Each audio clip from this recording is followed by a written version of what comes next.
نحمده ونصلي على رسوله الكريم اما بعد فاعوذ بالله من الشیطان الرجیم بسم اللہ الرحمن الرحیم رب اشرح لي صدری ویسر لي امری واحلل عقدۃ من لسانی یفقهوا قولی رب زدنی علما اللهم فقهنا في الدین اللهم انی اسألك علما نافعا ورزقا طیبا وعملا متقبلا اللهم انفعنا بما علمتنا وعلمنا ما ينفعنا وزدنا علما آمین یا رب العالمین۔ السلام علیکم ورحمۃ اللہ وبرکاتہ۔ رمضان کریم کے آنے سے پہلے اس کی پریپریشن کرنا انشاءاللہ کس طرح سے کریں گے، رسول اللہ صلی اللہ علیہ وسلم کا کیا طرز عمل تھا اور آپ نے اپنی امت کو کیا کیا سبق سکھائے ہیں، اس کی روشنی میں انشاءاللہ آج کی کلاس ہم سٹارٹ کریں گے۔ قال رسول اللہ صلی اللہ علیہ وسلم من آطانی دخل الجنہ، رواہ البخاری، کہ آپ صلی اللہ علیہ وسلم فرماتے ہیں جس نے میری اطاعت کی وہ جنت میں داخل ہوگا۔ الحمد للہ رب العالمین والصلاۃ والسلام علی سید المرسلین والعاقبۃ للمتقین اما بعد۔ رمضان کا مہینہ قریب ہے، شعبان کا مہینہ ابھی چل رہا ہے، اور یہ مہینہ نزول قرآن کا مہینہ ہے۔ اللہ سبحانہ و تعالیٰ نے اسی مہینے میں قرآن نازل فرمایا۔ یہ مہینہ اللہ تعالیٰ کی خاص رحمتوں اور برکتوں کا مہینہ ہے، یہ صبر کا مہینہ ہے، فراخی رزق کا مہینہ ہے۔ یعنی اللہ سبحانہ و تعالیٰ اس مہینے میں رزق کی فراخی کرتے ہیں کہ آپ کے پاس میں متعدد مقامات سے، متعدد جگہ سے کہاں کہاں سے رزق پہنچتا ہے اور آپ کو خود بھی آئیڈیا نہیں ہوتا۔ اس کے بعد یہ ایک دوسرے سے خیر خواہی کا مہینہ ہے، جتنا ہو سکے گا ایک دوسرے کی بھلائی، ایک دوسرے کی خیر خواہی، ایک دوسرے کی خدمت میں لگنے کا مہینہ ہے، جنت میں داخل ہونے کا مہینہ ہے، کہ اس مہینے میں جو بھی ہم چھوٹے سے چھوٹا عمل کرتے ہیں وہ ہمارے لیے بہت زیادہ نیکیوں میں اضافے کا سبب بنتا ہے اور جنت میں جانے کا راستہ ہمارے لیے اور زیادہ قریب ہو جاتا ہے۔ جتنا ہم سٹیپس آگے بڑھیں گے اتنا ہم اپنی منزل کے قریب پہنچیں گے۔ ایسے ہی یہ جہنم سے آزادی حاصل کرنے کا مہینہ ہے، کہ اس مہینے میں اللہ سبحانہ و تعالیٰ بہت سے اپنے گنہگار بندوں کو، جن کے لیے جہنم لکھ دی گئی ہے یا جن کے اعمال کی بنسبت اللہ تعالیٰ جانتا ہے کہ یہ جہنمی ہوں گے، تو ان لوگوں کو بھی آزادی کا پروانہ ملتا ہے۔ یہ مہینہ ساری دنیا کے مسلمانوں کے لیے ذکر اور فکر کا مہینہ ہے، کہ ہر مسلمان اس مہینے میں ایکٹیو ہو جاتا ہے، چاہے وہ اس کے علاوہ مزید مہینوں میں عمل کر رہا ہو یا نہیں، نماز کا اہتمام کرتا ہو یا نہیں، لیکن اس مہینے کی ایک خصوصی برکت رہتی ہے کہ زیادہ تر آپ دیکھیں گے لوگوں کو کہ ذکر میں لگے ہوتے ہیں، تسبیح میں لگے ہوتے ہیں، تلاوت قرآن میں لگے ہوتے ہیں، نوافل کی کثرت ہو جاتی ہے، صدقہ خیرات بڑھ جاتا ہے۔ گویا ہر قسم کی عبادت کا یہ ایک عالمی موسم میں بہار ہے، جو پورے سال میں ایک ہی مرتبہ آتا ہے، ایک ہی مہینے میں، جس سے دنیا کا ہر مسلمان اپنے اپنے ایمان اور تقوی کے مطابق حصہ پا کر اپنے دل کو سکون دیتا ہے اور اپنی آنکھوں کو ٹھنڈک مہیا کرتا ہے۔ یہی رمضان کی برکت ہے۔ رمضان کے مہینے سے، اس کے آنے سے پہلے آپ فیل کریں گے کہ ایک دل میں ایک امنگ سی آ جاتی ہے، محبت کا احساس ہونے لگتا ہے کہ اللہ سبحانہ تعالیٰ کا مہینہ آ رہا ہے، رمضان سے پہلے آپ جتنے کام ہو سکیں وہ کر لیں، یہ اللہ کا مہینہ ہے، یہ برکت کا مہینہ ہے، رحمت کا مہینہ ہے۔ تو عبادت جتنی بھی طرح کی ہم کر سکتے ہیں، اسپیشلی اس مہینے میں جو ہے روزوں کا اہتمام کیا جاتا ہے۔ ویسے ہمیں سارے سال روزے اگر ہم چاہیں تو رکھ سکتے ہیں، نوافل روزے رکھ سکتے ہیں۔ آپ صلی اللہ علیہ وسلم کا طریقہ تھا منڈیز اینڈ تھرسڈیز کا روزہ رکھنے کا، ایسے ہی ایام بیس وائٹ ڈیز کا روزہ رکھنے کا آپ کا طرز عمل رہتا تھا۔ لیکن یہ مہینہ ہے، اس میں خاص طور پہ روزے رکھوا کے آپ کو اور مجھے پریکٹس کروائی گئی ہے بہت سارے امور کی۔ صرف ایک یہ ریزن نہیں ہے اس میں کہ آپ جو ہے غریبوں کا احساس کریں گے، کہ جو لوگ فقر فاقہ میں مبتلا ہیں ان کو کس طرح سے اللہ سبحانہ و تعالیٰ صبر عطا کرتا ہے، وہ کیسے اپنا دن گزارتے ہیں، کیسے بھوکے پیٹ اپنی راتیں گزارتے ہیں، ایک یہ بھی مقصد ہے۔ اس کے علاوہ آپ کا پورا جسم، آپ کی روح، وہ سب بھی روزے سے ہوتے ہیں، تو آپ کے اندر تقوی کا احساس ہوتا ہے، آپ کو معلوم ہوتا ہے کہ اللہ تعالیٰ مجھے دیکھ رہا ہے، کہ ہی از واچنگ می، کہ اللہ تعالیٰ، اگر آپ نے ایک گھونٹ بھی اپنے منہ میں رکھا پانی کا یا ایک نوالا بھی آپ رکھتے ہیں تو آپ کسی سے نہیں ڈرتے، آپ کو یہ معلوم ہے کہ میں نے اللہ کے لیے روزہ رکھا ہے، میرا روزہ ٹوٹ جائے گا۔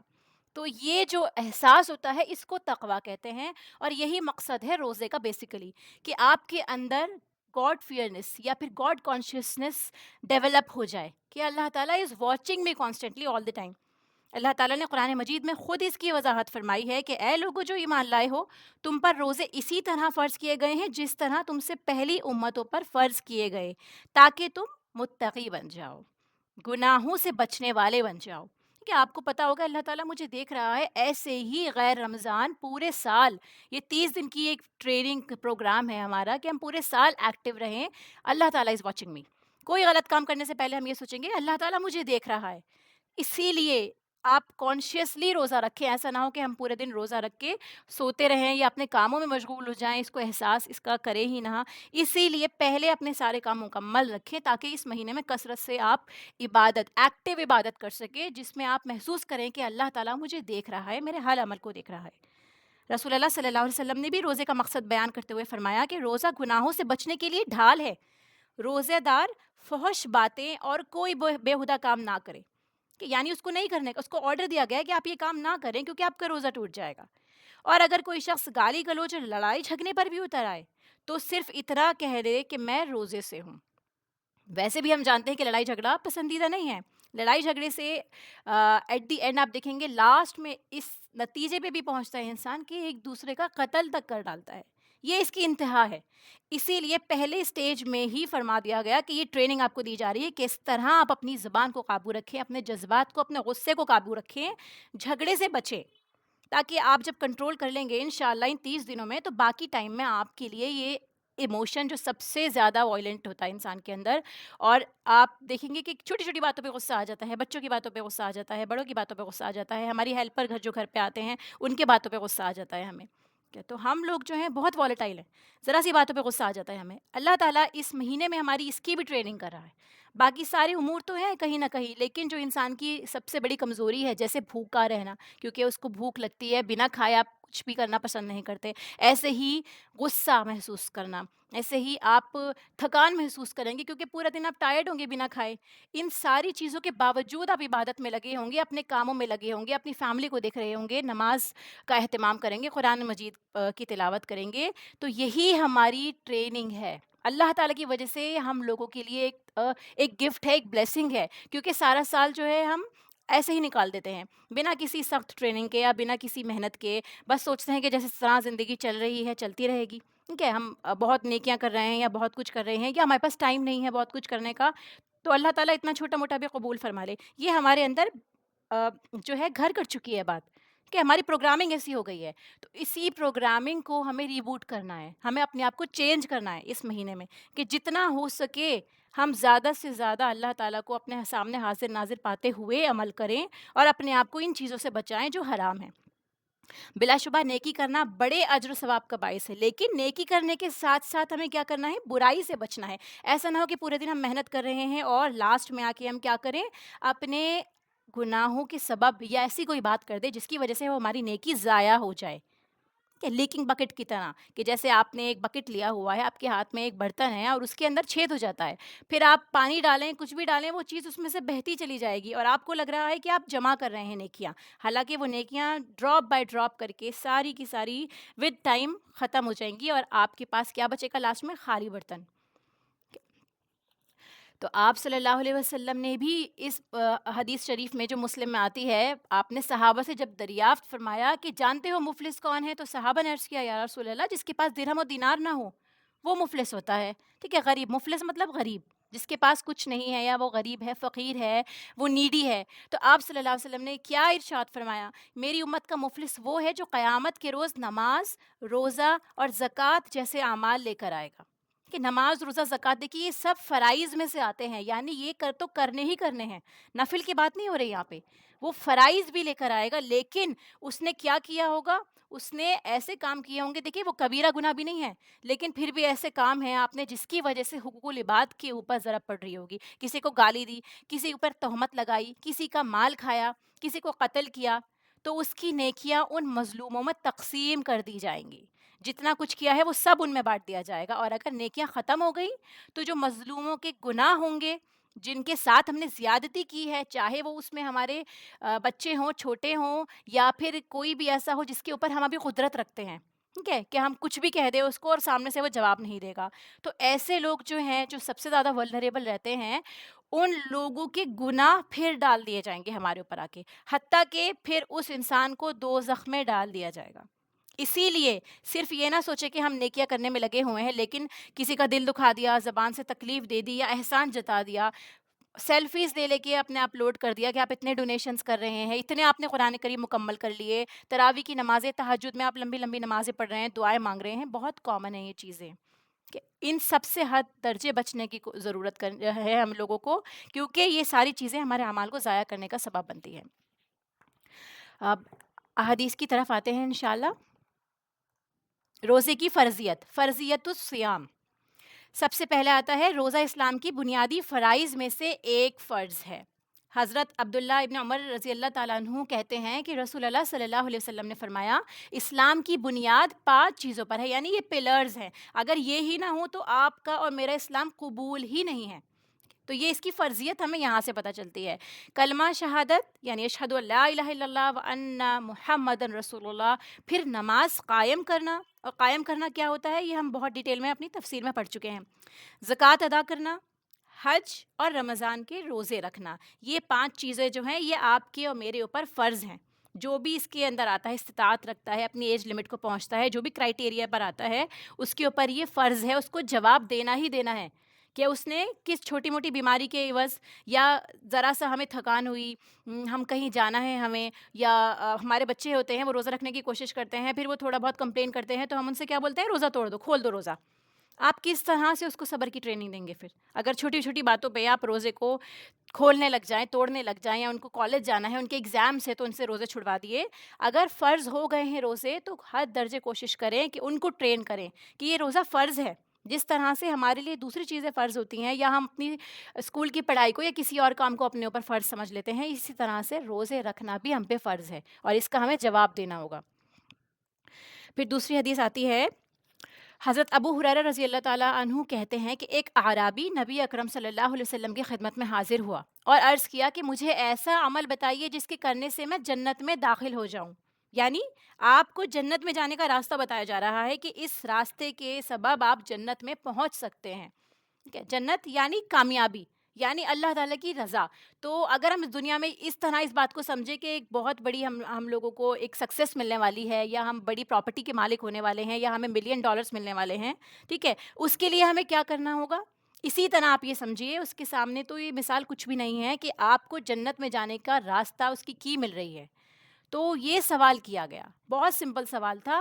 ہمارے لیے اتنا کامن ہو گیا ہے کہ ہمیں لگتا ہے کہ ہاں ٹھیک ہے، ہم تو سب یہ سنتے رہتے ہیں کہ جنت میں کیسے داخل ہوا جائے، کیا کرنا چاہیے اس کے لیے. لیکن اس طرح سوچے دنیا سے ریلیٹ کر کے، کیونکہ جنت ہماری آنکھوں کے سامنے نہیں ہے، چھپی ہوئی ہے. اسی لیے ہمیں یہ ساری چیزیں کیسے لگتی ہیں، سنی سنائی باتیں ہیں، مائنڈ میں بیٹھ گیا ہے، ٹھیک ہے، کوئی اثر ہونا، ہمارے اوپر اثر ہونا بند ہو چکا ہے اس چیز کا. تو جنت اگر آپ سمجھیے سکسیس جیسے ہوتی ہے، کامیابی، ایک کامیاب انسان تو کس طرح سے جنت میں داخل ہو جائے گا. آپ صلی اللہ علیہ وسلم نے فرمایا کہ اللہ تعالیٰ کی عبادت کر، یعنی آپ کو ایمان والا ہونا ہے سب سے پہلے، ٹھیک ہے، یعنی آپ اگر ایمان والے ہیں تو ہی بات آگے بڑھے گی، ورنہ وہیں بات ختم. پھر اس کے بعد اب اس کے ساتھ کسی کو شریک نہ کرو، کہ جو عبادت ہو رہی ہے صرف اللہ کے لیے ہو، نہ اپنے فیملی کے لیے، نہ بچوں کو دکھانے کے لیے، نہ کسی کے سامنے شو آف کرنے کے لیے، صرف اللہ کے لیے ہو. فرض نماز قائم کرو. اس کے بعد آپ کو کیا کرنا ہے، اگر آپ پریپیئرڈ ہو گئے ہیں، مینٹلی پریپیئرڈ ہیں کہ ہاں آپ اللہ کے آگے جھکنے والے ہیں، اللہ کی بات ماننے والے ہیں، تو اب آپ کو ایکشنز کے تھرو پروف کرنا ہے، فرض نماز قائم کر کے. ٹھیک ہے، یعنی فرض نماز ہے یہ آپ کو چھوڑنی نہیں ہے. اس میں فجر کی نماز بھی آتی ہے جو اکثر اوقات ہم لوگوں کی مس ہو جاتی ہے. فجر کی نماز ہمیں لگتا ہے کہ ٹھیک ہے اللہ تعالیٰ تو معاف کرنے والا ہے، ہم سو رہے ہیں تو سوتے رہیں گے، اٹھنے کے بعد ہم پڑھ لیں گے، ظہر کے ساتھ پڑھ لیں گے یا عشاء کے ساتھ ساری نمازیں ملا کے پڑھ لیں گے. تو فرض نماز فجر کی بھی اتنی ہی امپورٹنٹ ہے جتنی باقی نمازیں ہیں ہمارے لیے. پر ہم کیا کرتے ہیں، ہمارے لیے ہماری نیند امپورٹنٹ ہو جاتی ہے. پھر دیکھیے فرض زکوٰۃ ادا کریں، جو الحمدللہ کہیں نہ کہیں کسی نہ کسی حد تک ہم سب ادا کر دیتے ہیں. اور رمضان المبارک کے روزے رکھیں، یعنی یہ روزے رکھنے سے آپ کو جنت میں داخلہ ملے گا انشاءاللہ. پھر اس نے کہا کہ اللہ کی قسم میں اس سے زیادہ کچھ نہ کروں گا، یعنی صرف یہ فرض بھی آپ نے ادا کر لیا. آپ کوئی تہجد کی نمازیں نہیں پڑھ رہے، آپ نوافل نہیں پڑھتے، آپ صدقہ خیرات نہیں کرتے، آپ صرف اتنا بھی کرتے ہیں تب بھی آپ کے لیے کافی ہے. تو جب وہ آدمی واپس ہوا تو آپ صلی اللہ علیہ وسلم نے فرمایا جسے جنتی آدمی دیکھنا ہو وہ اسے دیکھ لے. یعنی وہ آدمی جو ہے جنتی ہو جاتا ہے اگر وہ یہ اعمال کر لیتا ہے. یہ آپ صلی اللہ علیہ وسلم کی طرف سے ہم لوگوں کو جنت کا پروانہ ملا ہے. پھر آگے دیکھیے فضل الصومی، روزے کی فضیلت.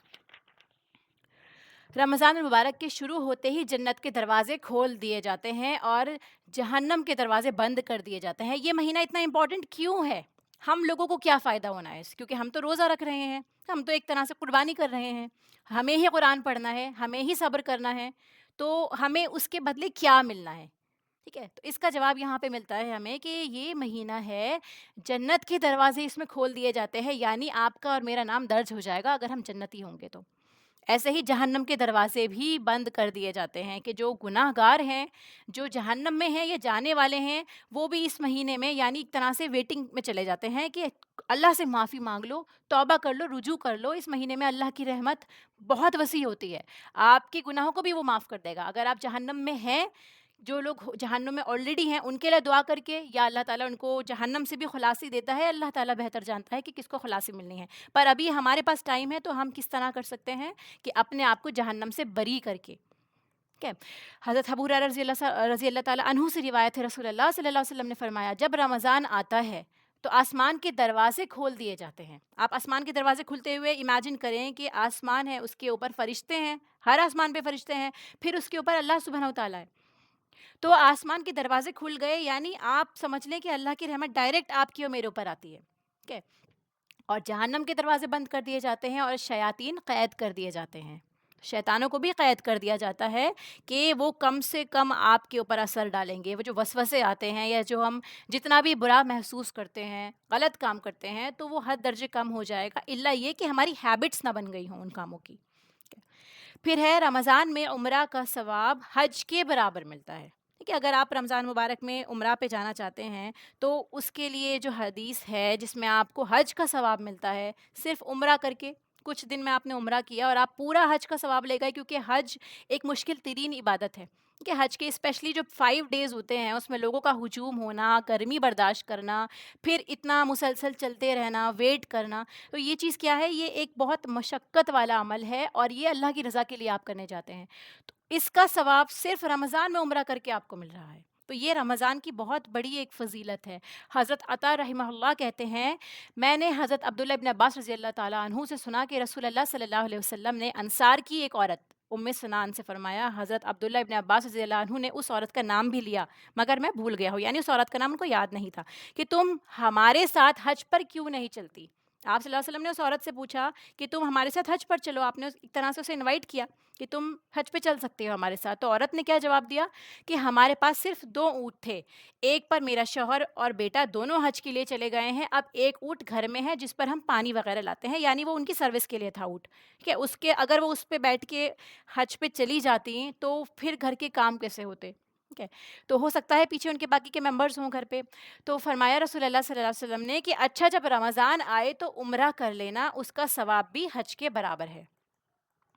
پھر آتا ہے کہ روزہ قیامت کے دن روزے دار کی سفارش کرے گا، یہ بھی روزہ کی ایک فضیلت ہے کہ وہ اللہ سبحانہ و تعالیٰ اسے کس طرح گویائی عطا کرے گا کہ وہ ہمارے بارے میں انٹروین کرے گا، ہماری سفارش کرے گا اللہ تعالیٰ سے، ٹھیک ہے۔ کس طرح یہ اللہ سبحانہ و تعالیٰ بہتر جانتے ہیں، جس طرح مینشن ہے کہ ہمارے باڈی پارٹس گواہی دیں گے، زمین گواہی دے گی، پتھر گواہی دیں گے، ہر وہ جگہ جہاں آپ کے قدم پڑے ہیں وہ گواہی دے گی، جہاں آپ نے نیکیاں کی ہیں وہ گواہی دے گی، اسی طرح سے روزہ بھی گواہی دے گا۔ حضرت عبداللہ ابن عمرو رضی اللہ عنہ سے روایت ہے، رسول اللہ صلی اللہ علیہ وسلم نے فرمایا، روزہ اور قرآن قیامت کے دن بندے کے لیے سفارش کریں گے۔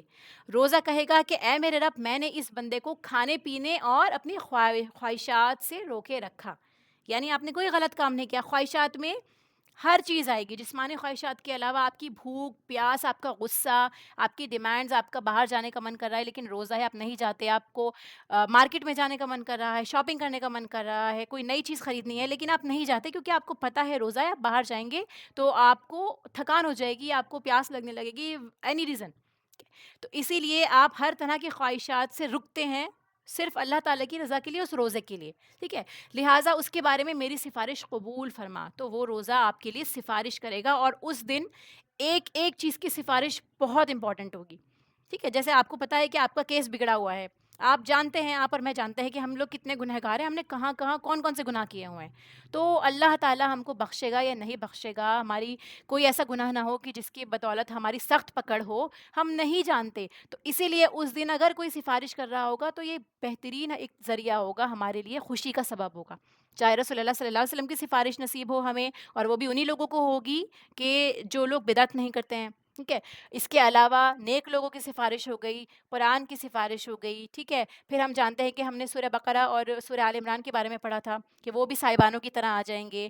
پھر اس کے علاوہ یہاں پہ مینشن ہے کہ روزہ سفارش کر رہا ہوگا. تو ان سب کو ہمیں ابھی اپنا حامی بناتے ہوئے چلنا ہے، تاکہ اس دن اگر اللہ نہ کرے ہمارا کیس جو ہے وہ بگڑ رہا ہو تو اس طرح ہماری سفارش ہو اور اللہ تعالیٰ اسے قبول فرما لے. تو روزہ بھی سفارش بنے گا.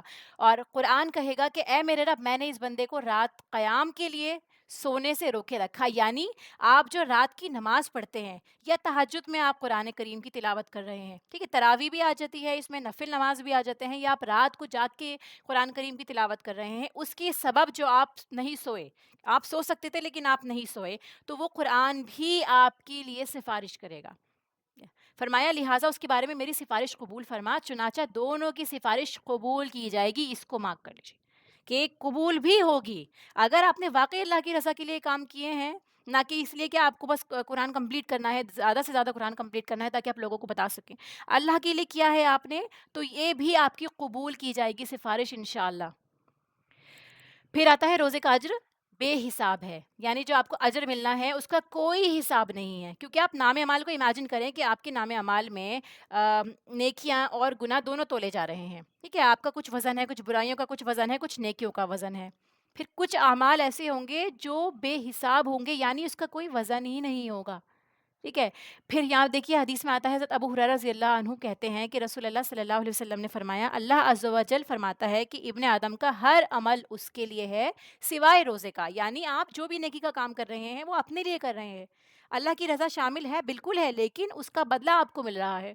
آپ ہر عبادت میں کہیں نہ کہیں یہ ہے کہ آپ اللہ تعالیٰ سے کچھ چاہتے ہیں، تو وہ آپ عمل اپنے لیے ہی کر رہے ہوتے ہیں، چاہے تو کرے چاہے تو نہ کرے. پر روزہ ایک ایسی عبادت ہے جو اللہ تعالیٰ فرماتا ہے کہ یہ میرے لیے ہے.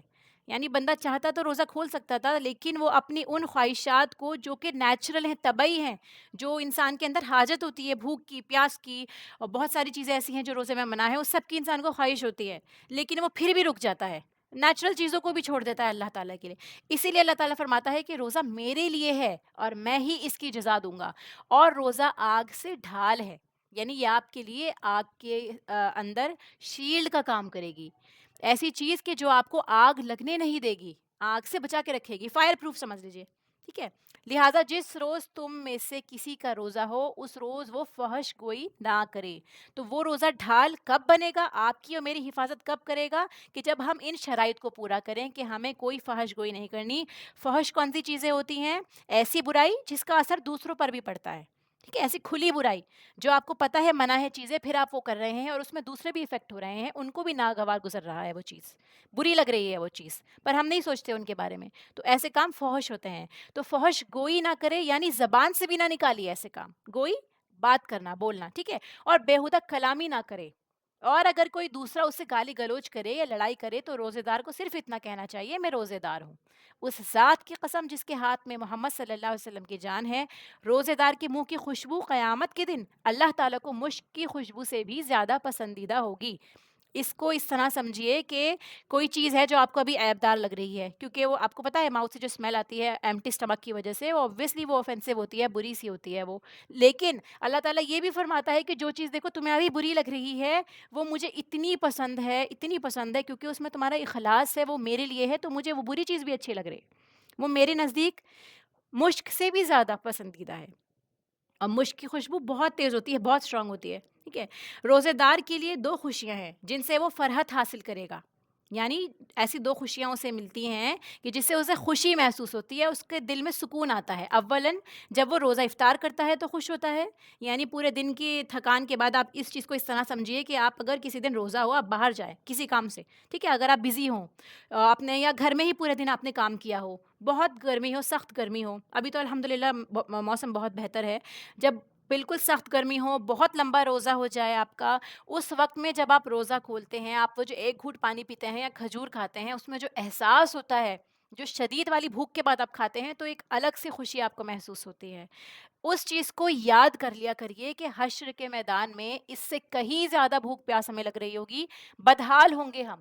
تب اللہ تعالیٰ ہم کو اگر کچھ عطا کر دے گا تو کتنی بڑی ہم لوگوں کے لیے وہ نعمت کی بات ہوگی، کتنی خوشی کی بات ہوگی. اس لیے جب آپ ایسی خوشی محسوس کریں روزہ کھلتے وقت تو ضرور اس وقت کے لیے دعا مانگا کریے کہ اللہ تعالیٰ جس دن سخت گرمی ہوگی، کوئی کھانے پینے کی چیز نہیں ہوگی، تو اس وقت بھی ہمیں عطا کرنا جیسے تو نے آج ہمیں یہ عطا کیا ہے. ٹھیک ہے. پھر دوسری خوشی کب ہوتی ہے کہ جب وہ اپنے رب سے ملے گا اور روزے کے بدلے میں اپنے رب سے انعام پائے گا تو وہ خوش ہوگا. یعنی جب ریوارڈ اللہ تعالیٰ آپ کو دیں گے تب آپ کو یہ خوشی ہوگی. دونوں خوشیاں ہیں، ایک دنیا کی اور ایک آخرت کی. پھر آتا ہے روزے داروں کے لیے جنت میں ایک خصوصی دروازہ بنایا گیا ہے، یعنی آپ کو وی آئی پی ٹریٹمنٹ مل رہا ہے کہ آپ کے لیے یہ الگ سے دروازہ ہے کہ آپ اس سے انٹرنس پہ جائیں. ادروائز آپ جانتے ہیں کہ دنیا کتنی بڑی ہے. اگر ہم کسی ایسے کسی میدان میں جاتے ہیں، کسی پروگرام میں جاتے ہیں جیسے ٹریڈ فیئر وغیرہ آپ امیجن کریں، تو کتنے دروازے، کتنے لوگ ہوتے ہیں وہاں پہ، سب بھیڑ میں گم. تو اور ایسے ہی حج کا موقع آپ یاد کریے، حج سب سے امپورٹنٹ کہ حج کے موقع پہ آپ کیا کرتے ہیں، کتنے لوگ ہوتے ہیں، سب ایک ہی لباس میں ہیں. ایسے ہی وہاں پہ سب لوگ بے لباس ہوں گے، ایک ہی طرح کے دکھتے ہوں گے. اور پھر کچھ لوگوں سے کہا جائے کہ آئیے آپ یہاں سے اس دروازے سے داخل ہو جائیے. باقی لوگ اپنی لائن میں لگے ہوئے ہیں، لڑ جھگڑ رہے ہیں یا پھر رو رہے ہیں. اور روزے داروں کے لیے وی آئی پی ٹریٹمنٹ دیا جا رہا ہے کہ تم باب الریان سے داخل ہو جاؤ. تو یہ فضیلتیں کب ملتی ہیں انسان کو؟ کیونکہ روزہ بھی قربانی مانگتا ہے نا. آپ کھانا پینا چھوڑ رہے ہیں اللہ تعالیٰ کے لیے، کوئی چھوٹی موٹی بات نہیں ہے. تو جب آپ روزہ رکھیں تو اس طرح اس کو امیجن کیا کریے کہ آپ اپنے نفس کو اللہ تعالیٰ کی تابع بنانے کی کوشش کر رہے ہیں، آپ اپنی خواہشات کو کنٹرول کر کے اللہ تعالیٰ کے سامنے حاضر ہونے کی تیاری کر رہے ہیں. تو اسی لیے اس کے بدلے میں اللہ تعالیٰ تو نہایت قدردان ہے کہ اگر آپ دنیا میں کسی پہ فیور کریں تو وہ ضرور آپ کو ریٹرن کرتا ہے، اگر وہ احسان مند ہے آپ کا. تو اللہ تعالیٰ تو بے حد قدردان ہے. کس طرح آپ کو ریوارڈ عطا کر رہا ہے، بدلہ عطا کر رہا ہے، اس کی صرف ایک جھلک ہے یہ کہ آپ کے اور میرے سامنے انفارمیشن دے دی گئی ہے. ٹھیک ہے، چاہے تو اس کو مانو، اس کو فیل کرو، ہو سکتا ہے کچھ دن تک اثر رہے پھر ہم بھول جائیں ان چیزوں کو. اسی لیے کنٹینیوس اپنے مطالعے میں رکھیے احادیث مبارکہ اور قرآن کو، تاکہ ہم جب اس کو مطالعہ کرتے رہیں، پڑھتے رہیں تو ہمارا ایمان تازہ رہے. تو فرمایا کہ جنت کا ایک دروازہ ہے جس کا نام ریان ہے، جس سے قیامت کے دن روزے دار گزریں گے، ان کے علاوہ اس دروازے سے کوئی دوسرا نہیں گزرے گا. اب یہ دیکھیے صرف رمضان کے روزے بھی منشن نہیں ہے یہاں پہ، روزے دار ہونا چاہیے. اب اوبویسلی رمضان کے روزے تو فرض ہیں، اس لیے انشاءاللہ رمضان کے روزے رکھنے والے بھی داخل ہوں گے، یا اس کے علاوہ وہ لوگ جو عادتاً روزہ رکھتے تھے، جو عادی تھے روزہ رکھنے کے. ہر مہینے کے کچھ روزے رکھ لیے، ہر مہینے کے 3 روزے ہی رکھ لیے، ایک ہی روزہ رکھ لیا آپ نے. نفل روزہ آپ رکھ رہے ہیں اللہ کی رضا کے لیے، کیونکہ نفل عبادت سے آپ اللہ تعالیٰ کے بہت قریب پہنچ جاتے ہیں. فرض تو سب سے امپورٹنٹ ہے، فرض تو ادا کرنا ہی کرنا ہے، اور سنت بھی آپ صلی اللہ علیہ وسلم کی محبت میں اور اللہ سے ریوارڈ کی امید میں رکھتے ہیں. پر نفل نماز جو ہوتی ہے وہ اضافی نماز ہے، وہ آپ اللہ کی رضا کے لیے ہی کرتے ہیں. نفل جو ہم نمازوں میں بھی رکعت پڑھتے ہیں، یا کوئی صدقہ دے دیا ہم نے، یا پھر ہم روزے رکھ رہے ہیں، یہ ساری چیزیں ایکسٹرا ہیں. اور اس کے سبب آپ اللہ تعالیٰ سے اور قریب ہو جاتے ہیں کہ بندہ جو ہے آنے کے لیے، میرے پاس قریب آنے کے لیے اور کوشش کر رہا ہے، ایفرٹس ڈال رہا ہے. اسی لیے اپنی نفل چیزوں کو چھوٹا موٹا نہ سمجھے، جو بھی نفل عبادت ہم کر رہے ہیں. مسئلہ 7 دیکھیے، رمضان کا پورا مہینہ ہر رات اللہ تعالیٰ لوگوں کو جہنم سے نجات دلاتے ہیں. اور یہ حدیث مبارکہ بھی آپ کے سامنے ابن ماجہ کی کہ حضرت ابو ہریرہ رضی اللہ تعالیٰ عنہ سے روایت ہے، رسول اللہ صلی اللہ علیہ وسلم نے فرمایا رمضان کی پہلی رات ہی شیاطین اور سرکش جن باندھ دیے جاتے ہیں. یعنی آج چاند رات ہے جیسے، تو اسی ٹائم اللہ تعالیٰ ایسی سرکش پاورز ہو گئیں کہ جو آپ کو پریشان کر سکتی ہیں، جو آپ کو خطرے میں ڈال سکتی ہیں، آپ کے روزے کو، آپ کی عبادات کو. ٹھیک ہے، تو ان کو باندھ دیا گیا ہے. جہنم کے سارے دروازے بند کر دیے جاتے ہیں، ان میں سے کوئی ایک دروازہ بھی کھلا نہیں رہنے دیا جاتا. اور جنت کے سارے دروازے کھول دیے جاتے ہیں، ان میں سے کوئی ایک دروازہ بھی بند نہیں رہنے دیا جاتا. اور ایک منادہ کرنے والا فرشتہ اعلان کرتا ہے، ایک منادی کرنے والا فرشتہ اعلان کرتا ہے کہ اے بھلائی کے چاہنے والے، آگے بڑھ اور دیر نہ کر. یعنی کہ اگر آپ کو نیکیاں کرنی ہے تو دیکھیے جنت کے دروازے کھلے ہوئے، زیادہ سے زیادہ نیکیاں کر کے اپنا نام لکھوا لیجیے وہاں پہ. اور اے بھلائی کے چاہنے والے، آگے بڑھ اور دیر نہ کر، اور شر کے چاہنے والے رک جا، کہ اگر آپ برائی کر رہے ہیں تو رک جائیے، کیونکہ جہنم کا دروازہ بھی بند ہے. آپ چاہیں تو توبہ کر کے جنت میں جا سکتے ہیں انشاءاللہ. اور رمضان کی ہر رات اللہ تعالیٰ لوگوں کو جہنم سے آزاد کرتے ہیں. پھر آتا ہے روزہ افطار کے وقت بھی اللہ تعالیٰ لوگوں کو جہنم سے آزاد کرتے ہیں. یعنی دیکھیے رات کا بھی ذکر ہے، یعنی آپ رات میں خصوصی دعا بھی کر سکتے ہیں کہ اللہ تعالیٰ اس وقت میں آپ لوگوں کو جہنم سے آزاد کرتے ہیں تو ہمیں بھی یہ آزاد کر دیجئے. ہمیں اگر جہنمی لکھ دیا گیا ہے تو ہمیں معاف کر کے جنتی لکھ دیجئے. یہ آپ ہر رات میں بھی مختصر سی دعا اپنی عشاء کی نماز کے بعد یا تراویح کے بعد مانگ سکتے ہیں اللہ تعالیٰ سے، کیونکہ ہم نے حدیث مبارکہ پڑھ لی یہاں پہ. ایسے ہی افطار کے وقت بھی، کیونکہ کہا جاتا ہے نا وہ قبولیت کا وقت ہے، تو خصوصی طور پر اپنے اور ہم سب کے لیے جہنم سے خلاصی کی دعا کیا کریے اس وقت میں، کیونکہ جہنم سے خلاصی ہوگی انشاءاللہ تو جنت میں داخلہ ہوگا. بڑے سے بڑے صحابہ کرام تک بھی اس چیز سے ڈرا کرتے تھے کہ اگر اللہ تعالیٰ نے پکڑ کر لی تو کیا ہوگا، کیونکہ کوئی نہیں جانتا نا کہ آپ نے ساری زندگی عبادت میں لگا دی لیکن کوئی ایسا کام آپ سے اور مجھ سے ہو گیا کہ ہماری پکڑ ہو گئی اور ہمیں اوندھے منہ جہنم میں ڈال دیا گیا. کون آئے گا آپ کو آپ کی سفارش کرنے، یا کون کہے گا کہ یہ چھوٹا سا کام تھا اللہ تعالیٰ باقی کی نیکی ہے تو دیکھیے آپ نے میری اسی پہ مجھے پکڑ لیا. کیا ہوگی ہماری ہمت یہ بولنے کی؟ تو جب ہم کسی کا دل دکھا رہے ہوتے ہیں یا ہم کوئی ایسا کام کر رہے ہوتے ہیں جس سے سامنے والا ہرٹ ہوگا، ہم جانتے ہیں کہ اللہ تعالیٰ نے منع فرمایا ہے اس کام سے، یہ حرام ہے کام، تو اس وقت میں ہم یہ سوچ لیں کہ ہمیں کون بچائے گا آ کے. آج ہم دنیا کے لیے کر رہے ہیں یا اپنے نفس کے لیے کر رہے ہیں، شیطان کی باتوں میں آ کے کر رہے ہیں، اپنوں کی باتوں میں آ کے کر رہے ہیں، جہنم سے ہمیں کون بچائے گا اس دن آ کے. رسول اللہ صلی اللہ علیہ وسلم نے فرمایا اللہ تعالیٰ ہر روز افطار کے وقت لوگوں کو جہنم سے آزاد کرتے ہیں. پھر ایسے ہی دیکھیے رمضان میں سیام اور قیام کرنے والا قیامت کے دن صدیقین اور شہداء کے ساتھ ہوگا. سیام یعنی روزے رکھنے والا، قیام یعنی رات کو کھڑا ہو کے اللہ تعالیٰ کے سامنے عبادت کرنے والا، نماز پڑھنے والا. یہاں پہ آتا ہے دیکھیے کہ حضرت عمر ابن مرہ سے روایت ہے کہ ایک آدمی نبی اکرم صلی اللہ علیہ وسلم کی خدمت میں حاضر ہوا اور عرض کیا یا رسول اللہ اگر میں گواہی دوں کہ اللہ کے سوا کوئی الہ نہیں، آپ اللہ کے رسول ہیں، پانچوں نمازیں پڑھوں، زکوٰۃ ادا کروں اور رمضان میں سیام اور قیام کروں، روزہ رکھوں اور رات میں نماز پڑھوں، ٹھیک ہے، تراویح کی نماز ہو گئی یا تہجد کی نمازیں، تو میرا شمار کن لوگوں میں سے ہوگا؟ آپ صلی اللہ علیہ وسلم نے فرمایا کہ صدیقین اور شہداء میں سے. اور یہ کتنے بڑے ٹائٹل ہیں یہ مجھے دہرانے کی ضرورت نہیں ہے یہاں پر، کہ شہداء اور صدیقین کا ہم اپنے لیکچر میں اچھے سے کور کر چکے ہیں. صدیقین سچ بولنے والے، شہداء اللہ کے راستے میں شہید ہونے والے. اور ہم اس درجے پہ کیسے پہنچ سکتے ہیں؟ یہاں پہ دیکھیے سیام اور قیام کر کے.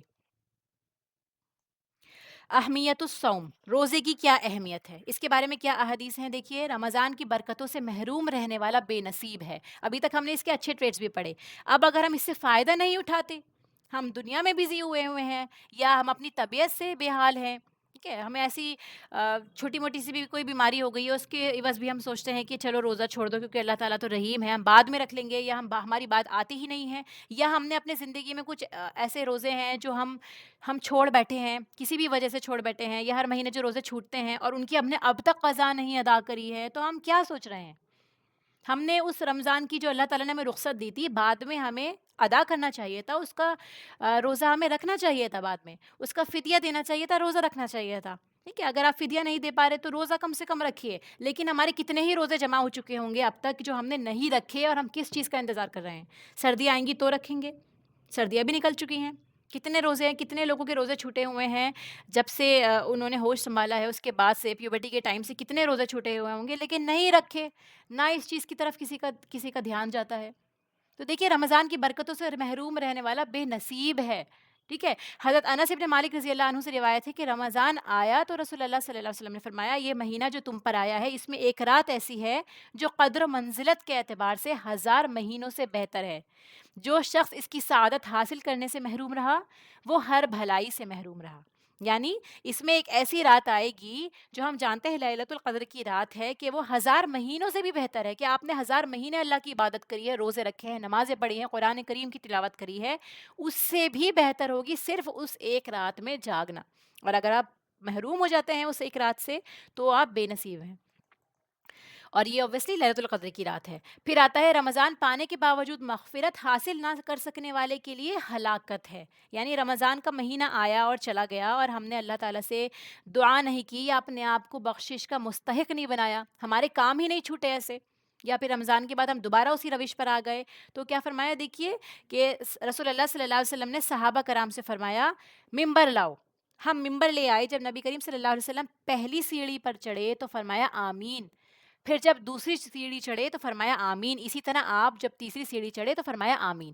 جب رسول اللہ صلی اللہ علیہ وسلم ممبر سے نیچے تشریف لائے تو ہم نے عرض کیا. دیکھیے یہ بھی یہاں پہ سیکھیے کہ فوراً سوال نہیں کیا گیا کہ یا رسول اللہ آپ کیا بات کر رہے ہیں, آپ کس سے بات کر رہے ہیں, آپ کیوں آمین پڑھ رہے ہیں, فوراً نہیں ٹوکا گیا.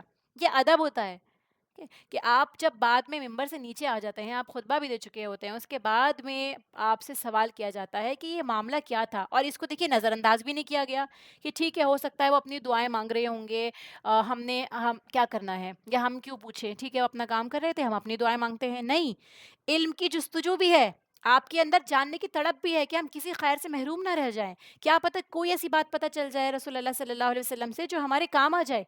ٹھیک ہے, اسی لیے انہوں نے جب سوال کیا یا رسول اللہ آج ہم نے آپ سے ایسی بات سنی جو اس سے پہلے کبھی نہیں سنی. آپ صلی اللہ علیہ وسلم نے فرمایا جناب جبرائیل میرے پاس آئے اور کہا کہ اس آدمی کے لیے ہلاکت ہے جس نے رمضان کا مہینہ پایا اور اپنے گناہوں کی بخشش اور معافی حاصل نہ کر سکا. یعنی رو رو کے اللہ سے دعائیں نہیں مانگی, توبہ نہیں کیا, استغفار نہیں کی, اور اس کو بخشش نہیں ملی. رمضان آیا اور چلا گیا, ٹھیک ہے اس نے روزے رکھے ہوں گے, ہو سکتا ہے نہ رکھے ہوں, ہو سکتا ہے رکھے ہوں, یہ ہم اپنی تعویلات پیش کر رہے ہیں. بس یہاں پہ یہ ہے کہ وہ اس نے اپنے آپ کو کی بخشش نہیں کروائی اللہ تعالیٰ سے. اور obviously ہم جانتے ہیں کہ قبول ہوتی ہیں دعائیں, کہ آپ جب دل سے نماز پڑھ رہے ہیں, اللہ تعالیٰ سے مانگ رہے ہیں, روزہ رکھ رہے ہیں, بھوکے پیاسے ہیں, تو افطار کے وقت کی دعائیں قبول ہو رہی ہیں, جہنم سے آزادی مل رہی ہے. تو یہ خود سوچے کون سا شخص ہوگا جس نے بخشش نہیں کروائی اپنی, جس نے اس پہ اس طرف دھیان ہی نہیں دیا کہ وہ دعا مانگے. تو اس کے جواب میں نے آمین کہی. پھر جب میں دوسری سیڑھی پر چڑھا تو جناب جبرائیل نے کہا ہلاکت ہے اس آدمی کے لیے جس کے سامنے آپ صلی اللہ علیہ وسلم کا ذکر کیا جائے اور وہ آپ پر درود نہ بھیجے. کتنی مرتبہ ایسا ہوتا ہے کہ ہمارے سامنے آپ کا نام لیا جاتا ہے تو ہم عقیدت سے سنتے تو ہیں, لیکن ہم درود چاہے انجانے میں ہی ہم ریپیٹ نہیں کر پاتے, صلی اللہ علیہ وسلم نہیں پڑھ پاتے ہم. اسی لیے کوشش کریں کہ ضرور پڑھیں. اگر آپ باآواز پڑھیں گے تو اس سے یہ فائدہ ہوگا کہ آپ کو بھی دھیان رہے گا اور اس کے علاوہ برابر والے کو بھی دھیان رہے گا. ورنہ ہم بہت بار جان بوجھ کے ایسا نہیں کرتے کہ نہیں پڑھیں, ہم بھول بھی جاتے ہیں, روانگی میں جب بات سن رہے ہوتے ہیں تب بھی نہیں پڑھ پاتے. اسی لیے یہاں پہ بتایا گیا تھا کہ ہلاکت ہے اس آدمی کے لیے. پھر میں نے اس کے جواب میں آمین کہی. آپ صلی اللہ علیہ وسلم فرماتے ہیں کہ اس بات پہ بھی آپ نے آمین کہا کہ اس آدمی کے لیے بھی ہلاکت ہو گئی. یعنی یہ سیل لگ گئی کہ وہ دعا کر رہے ہیں جبرائیل علیہ السلام جیسے فرشتے, اور اس پر آپ صلی اللہ علیہ وسلم کی آمین, تو یہ سیلڈ ہو گئی, یعنی یہ بات ہوگی, ایسا ہوگا, ہلاکت ہوگی اس شخص کے لیے. پھر دیکھیے کہ تیسری بات پہ فرمایا آپ صلی اللہ علیہ وسلم کہ جس شخص نے اپنے ماں باپ یا دونوں میں سے کسی ایک کو بڑھاپے کی حالت میں پایا اور ان کی خدمت کر کے جنت حاصل نہ کر سکا, اس کے لیے بھی ہلاکت ہے. یعنی ہمارے ماں باپ میں سے کوئی ایک ہے یا دونوں ہیں اور وہ بوڑھے ہو گئے ہیں اور ہم ان کی خدمت نہیں کرتے کسی بھی وجہ سے, چاہے ہم بزی ہیں یا ہم اپنے کاموں میں لگے ہیں یا پھر ہم ان کی طرف دھیان نہیں دیتے. ٹھیک ہے, خدمت کس طرح ہوگی, صرف فزیکل خدمت نہیں ہوتی ہے. دیکھیے فزیکل بھی ضروری ہے, اگر آپ ان کے آس پاس رہتے ہیں تو بھی آپ ان کی خدمت کر سکتے ہیں میکسیمم. اس کے علاوہ بہت سارے آسپیکٹ ہوتے ہیں, ان کی فائنینشیل نیڈس ہوتی ہیں, ان کی ایموشنل نیڈس ہوتی ہیں. اگر ان کو کسی کام کے لیے آپ کی ہیلپ چاہیے, چاہے آپ دوسری اسٹیٹ میں رہتے ہیں یا گھر آپ کا دور ہے ان سے, آپ ان کے لیے بس تیار رہیں. یہ ان کو پتہ ہو کہ میں اپنے بچے سے یہ بات کروں گا تو وہ فوراً میرے پاس آ جائے گا یا میری پریشانی اس سے شیئر کر کے حل ہو جائے گی. تو اس طرح آپ کے پیرنٹس کے ساتھ انشاءاللہ بانڈنگ ہو, اس کے لیے کوشش کرنا ہے ہمیں انشاءاللہ. پھر روزہ خوروں کا عبرتناک انجام, یعنی وہ لوگ جو روزہ توڑ دیتے ہیں, روزہ کھول دیتے ہیں یا روزہ نہیں رکھ رہے. یہاں پہ فرمایا رسول اللہ صلی اللہ علیہ وسلم کو فرماتے ہوئے سنا گیا کہ میں سویا ہوا تھا اور میرے پاس دو آدمی آئے, انہوں نے مجھے بازوؤں سے پکڑا اور مجھے ایک مشکل چڑھائی والے پہاڑ پر لائے اور دونوں نے کہا اس پر چڑھے. یعنی آپ صلی اللہ علیہ وسلم کو چڑھایا جا رہا ہے ایک چڑھائی پر جو مشکل سے چڑھی آپ نے. میں نے کہا میں نہیں چڑھ سکتا. انہوں نے کہا ہم آپ کے لیے سہولت پیدا کر دیں گے. بس میں چڑھ گیا حتیٰ کہ میں پہاڑ کی چوٹی پر پہنچ گیا جہاں میں نے شدید چیخ و پکار کی آواز سنی.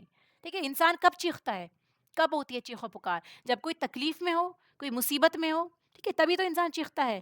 تو آپ صلی اللہ علیہ وسلم فرماتے ہیں میں نے پوچھا یہ آوازیں کیسی ہیں, تو انہوں نے بتایا کہ یہ جہنمیوں کی چیخ و پکار ہے. پھر وہ میرے ساتھ آگے بڑھے جہاں میں نے کچھ لوگ الٹے لٹکے ہوئے دیکھے جن کے منہ کو چیر دیا گیا تھا, کہ یعنی ان کے منہ جو تھے وہ چیر دیے گئے تھے جس سے خون بہہ رہا تھا. تو آپ ذرا سا محسوس کریں, اگر ہمارے لپ سائڈ سے پھٹنے لگ جاتے ہیں, خون نکلنے لگتا ہے, یا پھر اسٹومیٹائٹس وغیرہ ہو گیا, یا مطلب کوئی بھی ایسی منہ کی تکلیف ہو گئی, تو اس وقت میں ہمیں کتنا درد ہوتا ہے. اور یہاں پہ یہ ہے کہ آپ اس کو پورا چیر رہے ہیں اور اس سے خون بھی بہہ رہا ہے, تو یہ سزا دی جائے گی ان لوگوں کو کہ جو روزہ وقت سے پہلے افطار کر لیا کرتے تھے. یہاں پہ یہ بتایا دیکھیے ورڈز کیا ہیں حدیث کے کہ وہ روزہ تو رکھتے ہیں لیکن اس کو وقت سے پہلے افطار کر لیا کرتے تھے. چاہے آپ عصر کے وقت میں کھول رہے ہیں یا اس سے پہلے مغرب سے پہلے آپ نے کھول لیا یا آپ نے دن میں کسی ٹائم پہ کھول لیا کہ یہ فرض روزہ تھا, آپ نے اس کی اتنی بے حرمتی کری کہ آپ نے سوچا کہ ٹھیک ہے کوئی دیکھنے والا نہیں ہے یا یہ زیادہ چیز میرے لیے امپورٹنٹ ہے, میں روزہ کھول لیتا ہوں, میری طبیعت کو یہ ہو جائے گا. انلیس آپ کی جان پر بناتی ہے یا آپ کو پتہ ہے کہ اس کی وجہ سے آپ کو سخت تکلیف ہو سکتی ہے, تو اور بات ہے, وہ اس کا شرعی رول دوسری طرح سے ہوگا کیونکہ آپ کی جان بھی امپورٹنٹ ہے. اس کے علاوہ اگر آپ کرتے ہیں تو یہ کیا ہے کہ آپ نے روزہ توڑ دیا اپنا یا وقت سے پہلے افطار کر دیا. اس کی سزا ہم نے پڑھ لی کیا ہے. الصوم فی ضوء القرآن, روزے قرآن مجید کی روشنی میں, کہ قرآن مجید میں روزے کے بارے میں کیا ذکر ہے, اس کو بھی ہم سٹارٹنگ میں سورہ بقرہ میں بھی پڑھ چکے ہیں. دیکھیے روزہ اسلام کے 5 فرائض میں سے ایک فرض ہے, ہم جانتے ہیں. پھر روزے پہلی امتوں پر بھی فرض تھے, ٹھیک ہے. اور جیسے سورہ بقرہ میں ہم نے پڑھا, ابتدائی آیت میں ہم یہ پڑھ چکے ہیں, اس کا مقصد کیا ہے, گناہوں سے بچنا اور نیکی پر چلنے کی تربیت دینا, یعنی تقوی اختیار کرنا. یہ روزے کا سب سے امپورٹنٹ جو ہے مقصد ہے. پھر اس کے بعد رمضان کا مہینہ پانے والے ہر مسلمان پر پورے مہینے کے روزے رکھنے فرض ہیں, ٹھیک ہے. مسافر اور مریض کو روزہ نہ رکھنے کی رخصت ہے, لیکن رمضان کے بعد ان دنوں کی قضا ادا کرنی ضروری ہے. مریض کے اندر حائضہ عورت بھی آ جائے گی, نفاس والی عورت بھی آ جائے گی, اور ایسا مرض کے جس میں آپ کو دوائی وغیرہ کھانی ہے یا شدید تکلیف ہے. دیکھیے مرض کی بھی نوعیت ہوتی ہے اور اس کے ڈیپینڈ بھی کرتا ہے مریض پہ کہ کون مریض ہے, کس کے اندر کتنی پاور ہے کہ وہ اس حالت میں بھی اگر روزہ رکھ سکتا ہے بنا اس کے کہ اسے شدید تکلیف ہو یا اس کے آس پاس والوں کو اس کی وجہ سے تکلیف نہ ہو. ٹھیک ہے, اس سچویشن پہ کہ اس مریض نے روزہ رکھ لیا اور وہ پھر بے ہوش بھی ہو گیا یا اس کی طبیعت بگڑ گئی, اس سچویشن میں آپ کو نہیں رکھنا. ادروائز اگر آپ کو لگتا ہے کہ آپ کا ایسا مرض ہے کہ آپ کنٹرول میں رکھ سکتے ہیں, روزے کے بعد دوائی کھا سکتے ہیں, تو بھی آپ روزہ رکھیے, کیونکہ یہ کوئی چھوٹی موٹی چیز نہیں ہے. ہم نے اس کی امپورٹنس پڑھی ابھی پیچھے احادیث میں. تو یہاں پہ جن لوگوں کو ایکچوئل مرض لاحق ہے ان کے بارے میں اور مسافر کے بارے میں, کیونکہ سفر بھی ایک طرح کی اذیت کا سبب ہوتا ہے اور آپ کو نہیں معلوم ہوتا کہ کھانا کہاں سے ملے گا, یا آپ کی طبیعت بگڑ جاتی ہے کہ وامٹنگز آنے لگتی ہیں کچھ لوگوں کو روزے میں سفر میں, تو اسی لیے ان کے لیے رخصت ہے. لیکن بعد میں جیسے ہی آپ کا وہ کام پورا ہو یا رمضان کمپلیٹ ہو, کوشش کریں سب سے پہلے اپنے روزے ادا کریں جو آپ نے چھوڑے تھے. مریض یا مسافر پر روزہ چھوڑنے کا کوئی کفارہ نہیں ہے, ٹھیک ہے, یعنی کفارہ نہیں دیں گے, آپ روزہ رکھ لیں گے. روزے کے بدلے چھوڑنے کے بدلے آپ کو روزہ رکھنا ہوگا اگر آپ کی طبیعت بعد میں ٹھیک ہو جاتی ہے. ٹھیک ہے, یہاں پہ اس مریض کے بارے میں بات ہو رہی ہے کہ جو بعد میں طبیعت اس کی درست ہو جائے گی. اگر کوئی ایسا مریض ہے کہ جو رکھ ہی نہیں سکتا, بعد تک میں وہ اسی حالت میں ہے, جیسے بہت سارے پیشنٹس ہوتے ہیں نا, ہارٹ پیشنٹس ہوتے ہیں, سیریس ان کو پرابلمس ہوتی ہیں, تو ان لوگوں کو پھر کفارہ ادا کرنا پڑے گا کیونکہ وہ روزہ نہیں رکھ سکتے. پھر آیا رمضان کا مہینہ اللہ تعالیٰ کی خصوصی عبادت اور حمد و ثنا کرنے کا مہینہ ہے, کہ رمضان وہ مہینہ ہے جس میں قرآن نازل کیا گیا ہے جو انسانوں کے لیے سراسر ہدایت ہے. دیکھیے قرآن جو ہے ہمارے لیے گائیڈ بک ہے اور ایسی واضح تعلیمات پر مشتمل ہے جو راہ راست دکھانے والی ہے, کہ ہم لوگ دنیا سے پوچھتے پھرتے ہیں ہم کیا کریں, یا لوگوں سے کہتے پھرتے ہیں دعائیں کریے ہدایت کے لیے, لیکن خود اس بک کو نہیں پڑھتے جس میں ہدایت کی سارے پوائنٹس موجود ہیں. حق اور باطل کا فرق کھول کر رکھ دینے والی ہے. آپ کو پتہ چل جائے گا کہ اس موقع پہ آپ کو کیا کرنا ہے, کس واقعے میں آپ کو کیسے ڈیلنگ کرنی ہے, یہ سب آپ کو قرآن کی روشنی میں سمجھ میں آئے گا انشاءاللہ. لہٰذا آپ سے جو شخص اس مہینے کو پائے اس کو لازم ہے کہ اس پورے مہینے کے روزے رکھے, اور جو کوئی مریض ہو, سفر پر ہو, تو وہ دوسرے دنوں میں روزے کی تعداد پوری کرے. اللہ تمہارے ساتھ نرمی کرنا چاہتا ہے, سختی کرنا نہیں چاہتا, اسی لیے یہ طریقہ تمہیں بتایا جا رہا ہے تاکہ تم روزوں کی تعداد پوری کر سکو, اور جس ہدایت سے اللہ نے تمہیں سرفراز کیا ہے اس پر اللہ تعالیٰ کی کبریائی کا اظہار اور اعتراف کرو, شکر گزار بنو. یعنی اس کے نتیجے میں کہ اللہ تعالیٰ نے ہمیں رخصت دی ہے, ہمیں اللہ کا شکر بھی کرنا ہے, اللہ کی بڑائی کرنی ہے, کہ اللہ کی کبریائی بیان کرنی ہے, اور اس کے ساتھ ساتھ آپ کو ریکگنائز بھی کرنا ہے کہ اللہ تعالیٰ کی طرف سے آپ کو نعمت ملی ہے. پھر رمضان المبارک میں رات کے وقت بیوی سے ہم بستری کرنا جائز ہے, رات کے وقت, روزے کے حالت میں نہیں کر سکتے آپ یہ. پھر افطار سے لے کر صبح صادق کے طلوع ہونے تک کا وقت روزے کی پابندی سے مستثنا ہے. آپ جب روزہ کھول لیتے ہیں افطار کے وقت, اس سے صبح صادق تک, جب فجر کی اذان سے پہلے کا ٹائم ہے, جب ہماری سحری جو کمپلیٹ ہو جاتی ہے, تب تک آپ کھا پی سکتے ہیں. اور یہ ہمیں کہاں سے پتہ چلتا ہے؟ ان آیات سے پتہ چلتا ہے, کیونکہ یہ جو دونوں اوپر جو 3 مسئلے ہیں, جو مسائل مینشن ہیں, ان کو ان کی دلیل کے لیے نیچے آیت آتی ہے. ٹھیک ہے، تو یہ آیت جو ہے نیچے مینشن ہے. اس کے علاوہ ایک اور بھی مسئلہ ہے یہ کہ دوران اعتکاف میں رات کے وقت بیوی سے ہم بستری کرنا منع ہے. یعنی اگر آپ نارمل روزہ دار ہیں تو آپ جو ہیں اس وقت میں رات میں اپنی وائف کے ساتھ ریلیشن کر سکتے ہیں، لیکن اگر آپ اعتکاف کی حالت میں ہیں تب روزہ کھلنے کے بعد بھی منع ہے. جب تک آپ کا اعتکاف نہیں ہو رہا تب تک آپ اس طرح کا کوئی ریلیشن نہیں بنائیں گے اپنی وائف کے ساتھ میں بھی. یہ آیت کا ہے، اس کا ترجمہ پڑھ لیتے ہیں. تمہارے لیے روزوں کے زمانے میں راتوں کو بیویوں کے پاس جانا حلال کر دیا گیا ہے، وہ تمہارے لیے لباس ہے اور تم ان کے لیے لباس ہو. یہ عام روزے دار کے لیے ہو گیا. اللہ تعالیٰ کو معلوم ہو گیا ہے کہ تم لوگ چپکے چپکے اپنے آپ سے خیانت کر رہے تھے، مگر اس نے تمہارے قصور معاف فرما دیے اور تم سے درگزر فرمایا. اب تم اپنی بیویوں کے ساتھ شاباشی کرو، جو لطف اللہ نے تمہارے لیے جائز کر دیا ہے اسے حاصل کرو. یہ بھی اللہ کی رحمت ہے کیونکہ اللہ تعالیٰ جانتا ہے انسان کو کس چیز کی ضرورت ہے. نیز راتوں کو کھاؤ پیو یہاں تک کہ تم کو سیاہ شب کی دھاری سے سپیدہ صبح کی دھاری نمایاں نظر آ جائے، تب یہ سب کام چھوڑ کر رات تک اپنا روزہ پورا کرو. رات یعنی جب تک آپ مغرب کا وقت نہیں ہوتا ہے، ٹھیک ہے، اور جب تک روزہ نہیں کھلتا. اور جب تم مسجدوں میں معتکف ہو تو بیویوں سے مباشرت نہ کرو. یہ اللہ تعالیٰ کی باندھی ہوئی حدیں ہیں، ان کے قریب نہ بھٹکنا. یعنی آپ اس کے قریب بھی نہ جائے. جن چیزوں کو منع کر دیا گیا ہے، جب یہ آتا ہے کسی آیت میں کہ آپ اس کے قریب بھی نہ جاؤ، تو وہ چیز اس کے بعد جو بتائی جا رہی ہوتی ہے اس کے پہلے وہ بہت سخت رولنگ ہوتی ہے. انسان کا بہکنے کا سب سے زیادہ امکان ہوتا ہے اس میں. جو چیز اللہ تعالیٰ فرما دیتا ہے نا کہ اس کے قریب بھی مت جانا، تو اللہ تعالیٰ جانتا ہے کہ یہ بندے ویک ہے، اگر قریب گئے تو پھنس جائیں گے اس ٹریپ میں. تو ان چیزوں پہ ہمیں خصوصی نظر رکھنی چاہیے. ان گناہوں سے تو ان کے آس پاس بھی نہیں رہنا چاہیے، ان کا تو نام بھی نہیں لینا چاہیے. اس طرح اللہ تعالیٰ اپنے احکام لوگوں کے لیے بصراحت بیان کرتا ہے. توقع ہے کہ وہ غلط رویے سے بچیں گے. اس کی تفسیر جو ہے ہم سورہ بقرہ میں بہت ڈیٹیل میں پڑھ چکے ہیں، اگر آپ کو دیکھنا ہے تو انشاءاللہ ان آیات کا تفسیر میں دیکھ لیجیے گا. پھر دیکھیے چاند دیکھنے کے مسائل. رمضان المبارک کا چاند دیکھ کر روزے شروع کرنے چاہیے. یعنی آپ روزے اپنی مرضی سے شروع نہیں کریں گے، جبکہ گواہی آئے گی، چاند دیکھا گیا ہوگا، اس کے بعد ہی آپ کو روزے رکھنے ہیں. یہ ساری باتیں دیکھیے کہیں نہ کہیں ہمیں معلوم ہی ہیں، لیکن یہ ہم تک کیسے پہنچی، اس کی سند کیا ہے، پہلے لوگوں کو یہ معلومات کیسے حاصل ہوئی، وہ بھی ہمیں پتہ ہونا چاہیے. اسی لیے ہم دلیل کے ساتھ میں احادیث مبارکہ کا مطالعہ کر رہے ہیں کہ یہ چیزیں کہاں سے آئی ہیں، ان کا سورس کیا ہے. ٹھیک ہے، شعبان کے آخر میں اگر مطلع ابر آلود ہو، یعنی آسمان میں ابر ہے، چاند نظر نہیں آ رہا، تو شعبان کے 30 دن پورے کرنے چاہیے.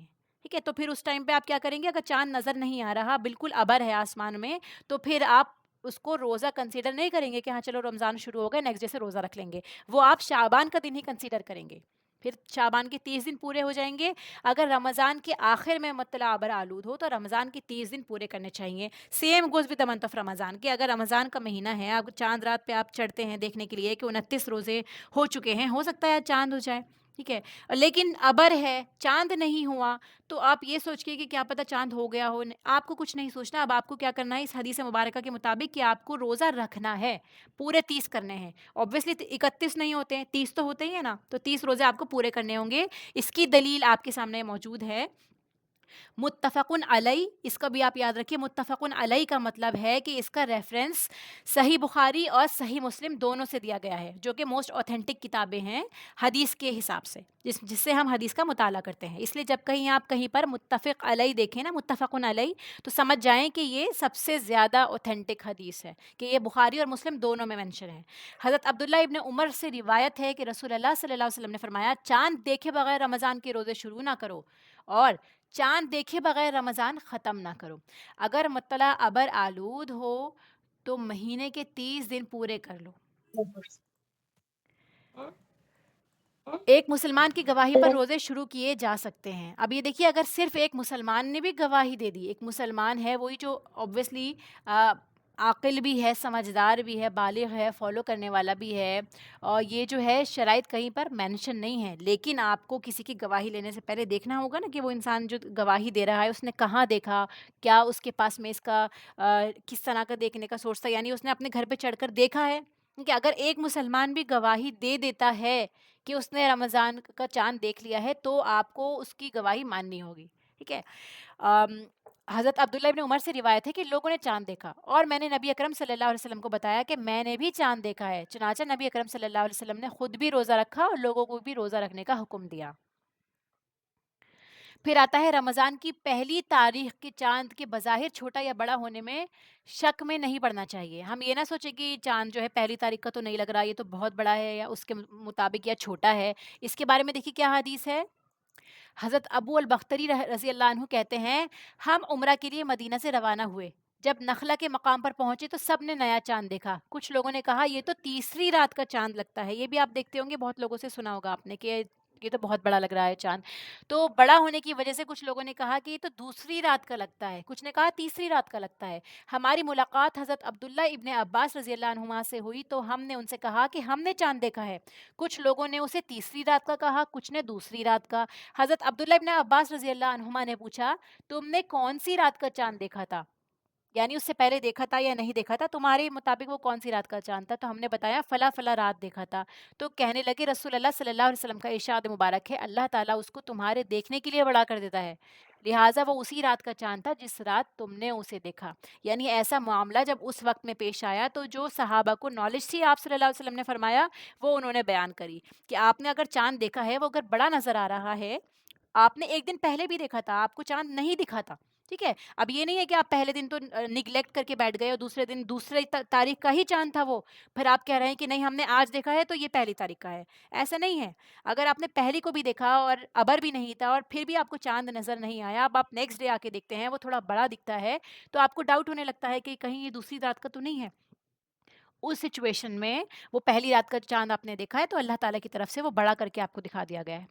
پھر نیا چاند دیکھنے پر یہ دعا پڑھنا مسنون ہے. اگر یہ یاد ہے تو بہت اچھی بات ہے، ادروائز اس کو لکھ لیں یا اپنے سامنے رکھیں. جب بھی آپ چاند دیکھنے جائیں کوشش کریں کہ چاند دیکھنے جائیں آپ، ٹھیک ہے. دیکھنا چاہیے ہم لوگوں کو چاند، چاہے رمضان کا ہو یا عید کا ہو، کیونکہ آپ یہ دعا بھی پڑھ سکتے ہیں سنت میں، آپ اپنے نیکی میں اضافہ بھی کر سکتے ہیں، اس کے بعد آپ دعا مانگ بھی سکتے ہیں پرسنلی، ٹھیک ہے. حضرت طلحہ ابن عبید اللہ رضی اللہ عنہما سے روایت ہے نبی اکرم صلی اللہ علیہ وسلم جب چاند دیکھتے تو یہ دعا پڑھتے.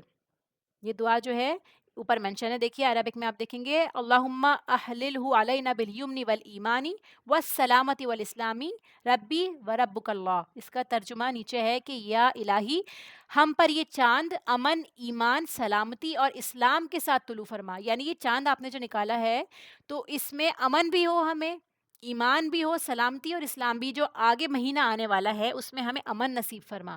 کہ بیسیکلی اس کا مطلب دیکھیے آپ کہ آپ صلی اللہ علیہ وسلم کی دعائیں کتنی گہری ہوا کرتی تھی، آپ اللہ تعالیٰ سے کس کس طرح مانگا کرتے تھے. اور اس کے ساتھ میں اسلام کے ساتھ طلوع فرما، اے چاند میرا اور تیرا رب اللہ تعالیٰ ہے. دیکھیے چاند کو بھی مخاطب کر کے فرمایا جا رہا ہے کہ دیکھو میرا بھی اور تیرا بھی رب اللہ تعالیٰ ہے. پھر دیکھیے چاند دیکھ کر روزہ شروع کرنے اور چاند دیکھ کر ختم کرنے کے لیے اس وقت حاضر علاقہ یا ملک اس کا ہی لحاظ رکھا جائے گا. فلاں جگہ کیا ہو رہا ہے، برابر والی اسٹیٹ میں کیا ہو رہا ہے یا کسی اور ملک میں کیا ہو رہا ہے، اس کو کنسیڈر نہیں کیا جائے گا. اگر آپ کے علاقے میں چاند دکھ رہا ہے یا نہیں دکھا ہے اس کو کنسیڈر آپ کریں گے. ٹھیک ہے. پھر دوران رمضان ایک ملک سے دوسرے ملک سفر کرنے پر اگر مسافروں کے روزوں کی تعداد حاضر علاقے میں ماہ رمضان کی روزوں کی تعداد سے زائد بنتی ہو تو زائد دنوں کے روزے ترک کر دینے چاہیے. آپ جس جگہ پر تھے، ٹھیک ہے، وہاں پہ رمضان پہلے شروع ہو گئے تھے تو آپ نے ایک دن پہلے سے روزہ رکھنا سٹارٹ کر دیا. اب آپ جہاں گئے ہیں، جس ملک میں گئے ہیں، وہاں پہ لیٹ سٹارٹ ہوا تھا تو انہوں نے ان کے مطابق اگر آپ کو وہیں رکنا ہے اور آپ کے پورے 31 روزے بن رہے ہیں، کیونکہ وہاں تو رمضان چل رہے ہیں. اب آپ کنفیوز ہو سکتے ہیں کہ ابھی تو رمضان ہے اور پھر میرے 30 روزے پورے ہو گئے ہیں، اب میں کیا کروں، میرا رمضان کا روزہ نہ چھوٹ جائے. تو یہاں پہ آپ اس بات کو دھیان رکھیں کہ اگر آپ کے 30 روزے پورے ہو گئے ہیں اور آپ دوسرے ملک میں اس کے بعد گئے ہیں تو وہ زائد روزہ آپ کو نہیں رکھنا ہے، اس کو ترک کر دینا چاہیے. یہ نفل، یا پھر آپ کیا کر سکتے ہیں کہ نفل روزے کی نیت سے رکھ سکتے ہیں. اگر تعداد کم بنتی ہو تو عید کے بعد مطلوبہ تعداد پوری کرنی چاہیے. اس کے اپوزٹ اگر یہ کیس ہو جائے کہ آپ لیٹ شروع کیا تھا، آپ نے جس مقام پر آپ تھے اور آپ دوسری جگہ گئے ہیں، جیسے ہم سعودی میں جاتے ہیں وہاں پہ ایک دن پہلے رمضان سٹارٹ ہو جاتے ہیں، تو وہاں کے مطابق جو ہے آپ کے 28 روزے بن رہے ہیں، یعنی آپ کے یا پھر 29 روزے بن رہے ہیں. ان لوگوں نے پورے روزے رکھے لیکن آپ کے پورے روزے نہیں ہو پا رہے اس وجہ سے. تو آپ کیا کریں گے، عید کے بعد اس روزے کو اپنا کمپلیٹ کریں گے، جیسے ہم لوگوں کے ساتھ ہوا تھا جب ہم لوگ گئے تھے. ٹھیک ہے. اگر آپ لوگ بھی جاتے ہیں یا آپ کسی اور ملک بھی جاتے ہیں, اس سچویشن میں آپ کیا کریں گے کہ آپ بعد میں اس روزے کو رکھ لیں گے. یہ آپ کو کس حدیث سے پتہ چلتا ہے؟ اس حدیث کو پڑھتے ہیں حضرت قریب رضی اللہ عنہ ابن عباس کے غلام جو تھے, ان سے مروی ہے کہ حضرت فضل رضی اللہ عنہا جو حضرت عباس رضی اللہ عنہ کی بیوی تھی, انہوں نے قریب کو حضرت معاویہ کے پاس کسی کام سے شام بھیجا. ٹھیک ہے, یعنی ان کو شام بھیجا گیا ہے سیریا میں. اب وہ وہاں پہ کہتے ہیں کہ میں نے شام آ کر ان کا کام کیا, میں ابھی شام ہی میں تھا کہ رمضان کا چاند نظر آ گیا, میں نے بھی جمعے کی رات چاند دیکھا, پھر میں رمضان کے آخر میں مدینہ واپس آ گیا. یعنی رمضان شروع ہو گئے تھے وہاں پہ, اب اس کے لاسٹ میں وہ مدینہ آ گئے. حضرت عبداللہ ابن عباس نے چاند کے بارے میں مجھ سے دریافت کیا کہ تم نے وہاں چاند کب دیکھا تھا؟ تو میں نے جواب دیا کہ ہم نے تو جمعے کی رات دیکھا تھا. حضرت عبداللہ ابن عباس نے پھر پوچھا کیا تم نے بھی دیکھا تھا؟ تو میں نے جواب دیا ہاں. تو بہت سے دوسرے آدمیوں نے بھی دیکھا تھا, اور سب لوگوں نے حضرت معاویہ کے ساتھ دوسرے دن یعنی ہفتے کا روزہ رکھا. حضرت عبداللہ ابن عباس نے فرمایا کہ ہم نے تو چاند ہفتے کے دن دیکھا تھا, یعنی ایک دن کے فرق سے, انہوں نے ایک دن بعد میں دیکھا تھا. ہم اسی حساب سے روزے رکھتے رہیں گے یہاں تک کہ 30 دن پورے کر لیں یا چاند دیکھ لیں. ٹھیک ہے, جہاں پہ انہوں نے دیکھا تھا وہ تو اپنے حساب سے ہی رکھیں گے, لیکن جو دوسرے صحابی تھے جو بعد میں دوسرے اپنے اسٹیٹ میں چلے گئے تھے, جس جگہ پہ گئے تھے, اس کے حساب سے انہوں نے ایک دن پہلے اسٹارٹ کر دیا تھا. تو میں نے عرض کیا آپ لوگ حضرت معاویہ کی رویت اور ان کے روزے کو کافی نہیں سمجھتے؟ یعنی انہوں نے جب چاند دیکھا تھا اور حضرت عباس جو تھے وہ دوسری جگہ پہ تھے, عبداللہ ابن عباس, تو انہوں نے پوچھا کہ آپ کیا حضرت معاویہ کی رویت پہ بھروسہ نہیں کریں گے؟ تو فرمایا نہیں, ہمیں رسول اکرم صلی اللہ علیہ وسلم نے اسی طرح حکم فرمایا ہے. یعنی جس علاقے میں وہ تھے ہو سکتا ہے وہ دوسرے علاقے میں ہوں اور وہاں پر چاند نہیں دکھا ہو, تو اگر آپ کے علاقے میں چاند دکھ گیا ہے تو پھر آپ کو اس کے حساب سے روزہ رکھنا سٹارٹ کرنا ہوگا. پھر ابر کی وجہ سے شوال کا چاند دکھائی نہ دے اور روزہ رکھ لینے کے بعد معلوم ہو جائے کہ چاند نظر آ چکا ہے, یعنی ابر تھا اس وقت میں آپ کو چاند نہیں دکھائی دیا, اور روزہ رکھ لینے کے بعد پتہ چلا کہ اب تو چاند ہو گیا تھا, بعد میں نظر آیا کسی اور نے بتایا کہ چاند ہو گیا تھا, کہیں اور سے شہادت آ گئی ہے, تو آپ کو کیا کرنا ہے, اگر اگلے دن کا روزہ سٹارٹ بھی ہو گیا ہو پھر بھی شہادت آ گئی ہو کہ رات میں چاند دیکھ لیا گیا ہے اور یہ سب جگہ بھی پروف ہو گیا ہو, تو اس کے بعد آپ کیا کریں گے, اپنا روزہ کھول دیں گے. آپ یہ نہیں سوچیں گے کہ نہیں اب تو روزے کی نیت میں نے رکھ لی تھی, اب میں پورا روزہ کمپلیٹ کروں گی, نہیں, کیونکہ وہ شوال کا یعنی عید کا دن سٹارٹ ہو گیا ہوگا, اور عید کے دن روزہ رکھنا ممنوع ہے, آپ نہیں رکھ سکتے روزہ, تو آپ کو روزہ کھول دینا ہوگا. انشاءاللہ اس کے آگے ہم نیکسٹ کلاس میں کنٹینیو کریں گے. وآخر دعوانا ان الحمد للہ رب العالمین. سبحانک اللہم و بحمدک, نشہد ان لا الہ الا انت, نستغفرک و نتوب الیک. السلام علیکم ورحمۃ اللہ وبرکاتہ.